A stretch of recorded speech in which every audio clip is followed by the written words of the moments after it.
Ngayong araw nga palang ito'y pupunta kami dito sa Manila Zoo. At available nga pala ang ating damit diyan. Ito, ang Pikachu Garage. Available na sa halagang 500 pesos. So nakabili na kami ng ticket. Let's go! Siyong patikar na nga si Timothy. So what ngayon lang nakita na elephant? Isang dekada na nung huli ako nakakita niyan. Di ko alam kung anong tawag din pero rin sa movie ko lang nakikita. Yun na nga, patikar na naman at nakakita ng kuting. Pus. Siguro mga kuting nari, puyat, tulog na tulog eh. Ay, ostrich! Sa Nintendo ko lang ito nakikita eh.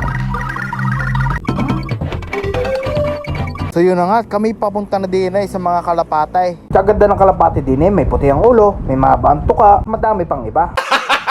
Yun na nga, dito naman tayo sa mga butike at bulate. Yage, dalo ng paglalaka. Aba, ang bulate nga re, kakaiba ang kulay dilaw. Bay, meron din batik. Abay, kanya-kanya ang style ng pagtulog eh. Merong nakapahapyaw, merong hugis tayo.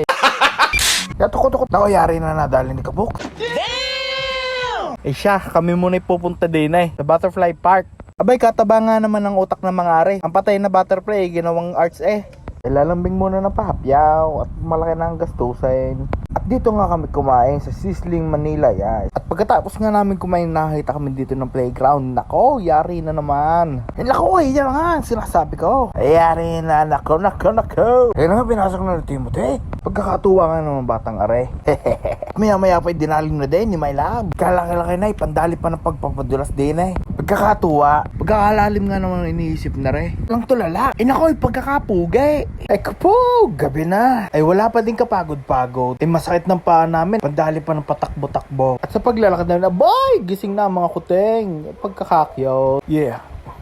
Kotse ko mausok. Yeah. Kotse ko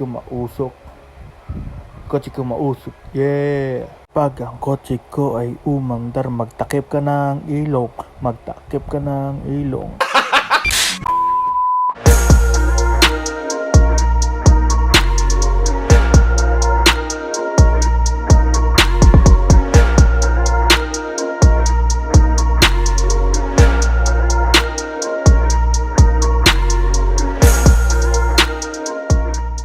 Kotse ko mababa, takbo ko mabagal lang. Ilalim tumatama, pagbalubak ang daan. Auto nakastand, side na sa hams, pati kaakiting ka.